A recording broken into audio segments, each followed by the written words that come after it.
banda rahin hankali irin naka wannan gidan bai dace da kai. Kai! Me haka? Ya mutum ya zo waje na ka zo kana hantarar shi. Ka san waye shi a waje na? Ban san shi ne wallahi kyau.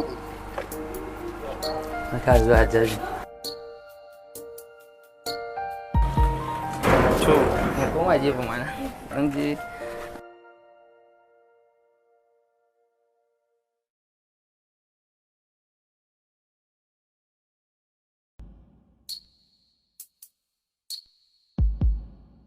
kin san gaba ɗaya hankalina ne ya tashi. Kin san koya fa idan na ji ki cikin damuwa kasa nutsuwa nake ba na iya komai wallahi. Gun aiki ma mai gida na ta kira na nake zuwa. Wallahi Allah wai ma fa san wallahi gidanmu ne suke so su haɗa ni da wani mai kuɗi ni kuma wallahi ba na so. Mai kuɗi kuma? Yanzu shi kenan rabuwa zaki da ni kenan. Ha baya za a rabu da kai ma ka san abin da ba zai yi. Ina ganin mu haƙura kawai. Ma haƙura kuma?